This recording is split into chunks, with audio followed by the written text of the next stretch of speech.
आइए एक ऐसी असाधारण और भावपूर्ण यात्रा का अनुभव करते हैं जहां गहरी आस्था और अथक प्रयास ने मिलकर सच में एक चमत्कार कर दिया है।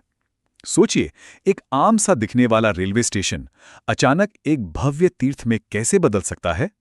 आज के इस खास विश्लेषण में हम इसी अद्भुत कहानी को जिएंगे। ये सिर्फ ईंट पत्थरों की बात नहीं है, ये करोड़ों लोगों की अटूट श्रद्धा, उनके समर्पण और एक जीवंत पुरुषार्थ की गाथा है जो हर जैन श्रद्धालु के दिल के तार छेड़ देगी। इस पूरी कहानी का जो बीज बोया गया था ना, वो 8 फरवरी 2024 की एक सर्द सुबह को बोया गया था। श्री महावीर जी के अतिशय क्षेत्र में कुछ लोग रेलवे के नक्शे लेकर गंभीर चर्चा में जुटे थे, और उसी चर्चा के बीच एक बहुत ही दृढ़ संकल्प ने जन्म लिया। एक सीधा साधा लेकिन बेहद शक्तिशाली वाक्य गूंजा, स्टेशन पर भगवान महावीर विराजेंगे। उस ठंडक भरी सुबह में रेलवे के उन कागजी नक्शों पर जो ये छोटा सा संकल्प उकेरा गया था ना, वो आने वाले समय में एक कितनी बड़ी और ऐतिहासिक उपलब्धि बनने वाला था। सच कहूं तो इसका अंदाजा शायद उस वक्त वहां मौजूद किसी भी व्यक्ति को नहीं था। अब ये विचार सिर्फ कागजों पर तो नहीं रहने वाला था, ये जमीन पर कैसे उतरा, ये जानना वाकई दिलचस्प है। परम पूज्य आचार्य श्री विशुद्ध सागर जी महाराज, उनके मंगल आशीर्वाद से सबसे पहले उस भूमि को शुद्ध किया गया और वहां एक ताम्रपत्र रखा गया। ये ताम्रपत्र कोई आम धातु का टुकड़ा नहीं था, ये उस विशाल संकल्प का बीज था जो खामोशी से मिट्टी में समा गया। बस यहीं से शुरू हुई पूरे 21 महीनों के अथक पुरुषार्थ और कभी न डिगने वाली भक्ति की एक ऐसी यात्रा जिसने एक पल के लिए भी पीछे मुड़कर नहीं देखा। और फिर समय के साथ ये गहरी आस्था धीरे धीरे अपना आकार लेने लगी। जून 2025 की बात है। जयपुर की तपती भट्टियों के बीच एक बेहद भावुक करने वाली प्रक्रिया चल रही थी। पहले एक बहुत ही बारीक और सुंदर मिट्टी का मॉडल तैयार हुआ, फिर अधूरी और खुरदुरी ब्रॉन्ज कास्टिंग की गई, और अंत में चढ़ी वो सुनहरी पॉलिश जिसने प्रतिमा को पूरी तरह से जीवंत कर दिया। जब श्री महावीर जी कमेटी के सदस्यों ने पहली बार उस स्वर्णिम ध्यानमग्न चेहरे पर रोशनी पड़ते देखी तो यकीन मानिए वहां मौजूद हर किसी की आंखें छलक पड़ी। सबके होठों से बस एक ही बात निकली, हाँ, यही है हमारे प्रभु। और भाई, ये कोई सामान्य निर्माण बिल्कुल नहीं था। पद्मासन मुद्रा में विराजमान भगवान महावीर की ये ब्रॉन्ज की जो प्रतिमा थी ना, इसका वजन था पूरे 1400 किलो, 1400 किलोग्राम्स, और ऊंचाई थी 3.5 फीट। जरा कल्पना कीजिए, इसे गढ़ने वाले उन कारीगरों के हाथ भी एक पल को कांप रहे होंगे, क्योंकि उन्हें बहुत अच्छे से पता था कि वो सिर्फ कोई धातु नहीं पिघला रहे हैं, वो तो करोड़ों लोगों की जन्म जन्मांतर की आस्था को, उनकी श्रद्धा को एक मूर्त रूप दे रहे हैं। अब एक तरफ तो जयपुर में प्रतिमा आकार ले रही थी, और दूसरी ओर अमृत भारत योजना के तहत श्री महावीर जी स्टेशन का पूरा कायाकल्प चल रहा था। वहां स्टेशन पर एक गोल घेरा बिल्कुल खाली छोड़ दिया गया था। रेलवे के एक्स-ईएन अनिल कुमार जैन वो हर रोज वहां आते और बड़ी बारीकी से नाप जोक करते। वहां काम करने वाले मजदूर अक्सर उनसे अचरज से पूछते कि साहब, यहां आखिर बनने क्या वाला है? तो वो बस एक हल्की सी मुस्कान के साथ कहते, इंतजार करो, क्योंकि वो अंदर ही अंदर जानते थे कि यहां कुछ बहुत बहुत ही खास और अलौकिक स्थापित होने वाला है। दरअसल उस खाली घेरे के लिए एक बेहद भव्य और महत्वाकांक्षी वास्तुशिल्प का सपना देखा गया था। नरेंद्र जैन नृपत्या जैसे पूरी तरह से समर्पित लोगों के विशेष सहयोग से यह तय किया गया कि प्रतिमा के ठीक ऊपर बंसी पहाड़पुर के खूबसूरत पत्थरों से बनी 22.5 फीट ऊंची एक बेहद शानदार छतरी बनाई जाएगी। ये छतरी केवल एक सीमेंट और पत्थर का ढांचा नहीं होने वाली थी, बल्कि ये तो उस असीम भक्ति का एक भौतिक स्वरूप थी जो वहां मौजूद हर एक श्रद्धालु के दिल में बसती थी। और फिर आखिरकार वो ऐतिहासिक दिन आ ही गया। 1 नवंबर 2025 जयपुर की भट्टारक जी की नसिया में तो जैसे उल्लास का एक बड़ा सैलाब ही उमड़ पड़ा था। हजारों हजार जैन श्रद्धालुओं की मौजूदगी में जब उस भव्य प्रतिमा से पर्दा हटाया गया तो सोचिए क्या नजारा रहा होगा। पूरा प्रांगण भगवान के जयकारों से गूंज उठा, और इसी के साथ प्रभु की वो पवित्र और बहुप्रतीक्षित यात्रा आधिकारिक रूप से शुरू हो गई, जिसका सबको इतनी बेसब्री से इंतजार था। जैसे ही प्रतिमा से पर्दा हटा, जो एक मूल मंत्र हर दिशा में हर कोने में गूंजने लगा, वो था जियो और जीने दो। सच कहूं तो ये केवल एक नारा नहीं है, ये तो भगवान महावीर का वो शाश्वत, वो अमर संदेश है जो पूरी मानवता का आधार है। इसी गूंज और असीम श्रद्धा के महासागर के बीच बहुत ही सावधानी और आदर के साथ प्रतिमा को एक सुसज्जित ट्रक में विराजमान किया गया, ताकि प्रभु को उनके अंतिम और भव्य गंतव्य तक ले जाया जा सके। और जब प्रभु रथ पर सवार होकर निकले तो वो यात्रा सांगानेर, लालसोट और गंगापुर सिटी जैसे शहरों से होकर गुजरी। वो दृश्य इतना अद्भुत और मनमोहक था, मानो साक्षात भगवान खुद अपने भक्तों का हाल जानने नगर भ्रमण पर निकले हों। रास्ते भर हजारों की संख्या में श्रद्धालु बस सड़कों पर उमड़ पड़े। हर एक व्यक्ति बस एक बार प्रभु के दर्शन कर लेना चाहता था, उनकी आरती उतारना चाहता था। उस रथ के साथ चलते हुए हर एक श्रद्धालु का मन जैसे भक्ति से पूरी तरह गदगद था। ये रथ यात्रा जब आगे बढ़ी तो 2 नवंबर 2025 की वो भावपूर्ण सुबह इतिहास के सुनहरे पन्नों में हमेशा के लिए दर्ज हो गई।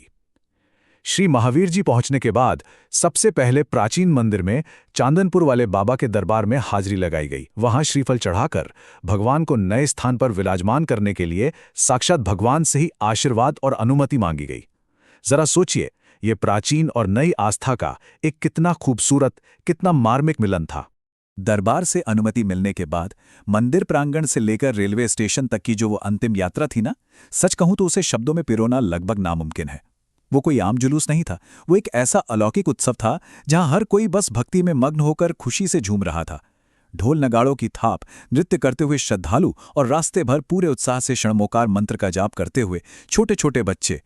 उस वक्त स्टेशन का वो पूरा वातावरण एक ऐसी अद्भुत और दिव्य ऊर्जा से भर गया था जिसे केवल महसूस किया जा सकता है। और इसके बाद वो रोमांचक पल भी आया जिसने सबकी धड़कनें बढ़ा दी, जब एक विशाल क्रेन ने लाल कपड़े में लिपटी उस पूरे 1400 किलो की भारी भरकम प्रतिमा को धीरे धीरे, बहुत ही आहिस्ता से हवा में उठाया, तो वहां खड़े हर एक इंसान की सांसें जैसे पल भर के लिए थम सी गईं। काले ग्रेनाइट के उस चबूतरे की ओर 9.5 फीट ऊपर उठते हुए प्रभु का वो गगन विहार, वो दृश्य वहां मौजूद हर व्यक्ति ने अपनी आंखों में, अपने दिल में हमेशा के लिए कैद कर लिया। अच्छा, जिस चबूतरे पे प्रभु को विराजमान किया गया वो केवल एक आम चबूतरा नहीं है, वो बहुत गहरे प्रतीकवाद को दर्शाता है। उसके नीचे लाल पत्थर के आधार पर एक शेर और एक गाय को एक साथ एक ही घाट पर पानी पीते हुए उकेरा गया है, और इसके ठीक ऊपर सफेद बिजोलियां पत्थर से बना एक बेहद सुंदर कमल है जो प्रभु का मुख्य आसन है। ये सिर्फ पत्थरों पर उकेरी गई कोई कलाकृति नहीं है, बल्कि ये जियो और जीने दो के उस महान अहिंसक फलसफे को इस स्मारक की नींव में हमेशा हमेशा के लिए पक्का कर देती है। जैसे ही भगवान अपने आसन पर पूरी तरह विराजमान हुए और वो लाल पर्दा वहां से हटाया गया, वहां मौजूद हर एक व्यक्ति के रोंगटे खड़े हो गए। भगवान महावीर की वो स्वर्णमयी, वो तेजमय छवि देखकर लोगों की आंखों से खुशी के आंसू छलक पड़े। पूरा का पूरा स्टेशन भगवान महावीर स्वामी की जय के नारों से गूंज उठा। सबने एक दूसरे का मुंह मीठा करवाया, बधाइयां दी। ये एक ऐसा चरम, ऐसा भावुक कर देने वाला क्षण था जिसे कोई भी श्रद्धालु अपने पूरे जीवन में शायद ही कभी भुला पाएगा। और इसी के साथ इस स्थापना ने एक नया ही इतिहास रच दिया। ये भारत का पहला, जी हां, बिल्कुल पहला ऐसा रेलवे स्टेशन बन गया है जहां कोई जैन प्रतिमा इस तरह स्थापित हुई है। इसे नाम दिया गया अहिंसा का प्रवेश द्वार। ये हमारे आधुनिक सार्वजनिक बुनियादी ढांचे और हमारे उन प्राचीन आध्यात्मिक मूल्यों का एक ऐसा अनूठा संगम बन गया है जो अब वहां से गुजरने वाले हर एक यात्री का ना सिर्फ स्वागत करेगा, बल्कि उसे एक गहरी शांति और आशीर्वाद भी देगा। इसके बाद तो जैसे स्टेशन का वो पूरा हिस्सा कला के एक भव्य और दिव्य स्मारक में ही बदल गया।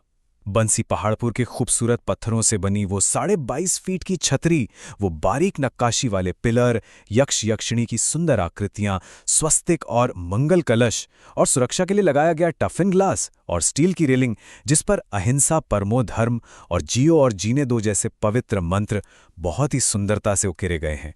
ये सब मिलकर उस असीम भक्ति को जैसे एक स्थायी मुकुट पहना देते हैं। अब सबसे ज्यादा हैरान करने वाली बात जानते हैं क्या है? ये सब कितनी चमत्कारी गति से हुआ। फरवरी 2024 के उस छोटे से संकल्प से लेकर नवंबर 2025 की इस महान सिद्धि तक का सफर मात्र 1 साल और 9 महीने। और तो और प्रतिमा की ढलाई से लेकर उसकी स्थापना तक का समय केवल 4.5 महीने। सच में एक विशाल समुदाय की सामूहिक इच्छा शक्ति और हमारे संतों के पवित्र आशीर्वाद ने मिलकर इस असंभव से दिखने वाले काम को एक चमत्कारी गति से पूरा कर दिखाया। ये किसी चमत्कार से कम नहीं है। और हाँ, इस पूरे भगीरथ प्रयास के पीछे जो अथक लोग थे, उनके अमूल्य योगदान को भी तो हमेशा याद रखा जाएगा ना। मई 2026 में परम पूज्य माताओं के पावन सानिध्य में XEN अनिल जैन और नरेंद्र जैन नृपत्य जैसे समाज के समर्पित लोगों को जिन शासन प्रभावना सारथी के विशेष सम्मान से नवाजा गया। ये केवल किसी व्यक्ति का सम्मान नहीं था, ये तो समाज के दृढ़ संकल्प और सरकार की योजना के उस अद्भुत तालमेल का सम्मान था जिसने इस पूरे सपने को साकार कर दिखाया। और आज जब भी कोई ट्रेन श्री महावीर जी स्टेशन पर रुकने वाली होती है तो अंदर से उद्घोषणा होती है, अगला स्टेशन श्री महावीर जी। लेकिन अब जब यात्री ट्रेन की खिड़की से बाहर झांकते हैं ना, तो उनके मन में, उनकी आंखों में और उनके होठों पर बस एक ही बात होती है, अगला स्टेशन नहीं, साक्षात तीर्थ आ गया। घर के बुजुर्ग वहां हाथ जोड़कर माथा टेकते हैं और जब छोटे बच्चे मासूमियत से पूछते हैं कि ये कौन है, तो उन्हें बहुत ही प्यारा सा जवाब मिलता है, ये वो हैं जिन्होंने दुनिया से कहा था जियो और जीने दो। तो आइए इस भावपूर्ण विश्लेषण के अंत में एक बहुत ही गहरा विचार हम सबको अपने साथ लेकर जाना चाहिए। जैसे जैसे हमारे जीवन रूपी ये ट्रेन अपनी पटरियों पर तेजी से आगे बढ़ रही है, हम जियो और जीने दो के इस शाश्वत, इस अमर संदेश को अपनी रोजमर्रा की जिंदगी में, अपनी दैनिक यात्रा में कैसे उतार सकते हैं, कैसे इसे जी सकते हैं, इस पर विचार जरूर कीजिएगा।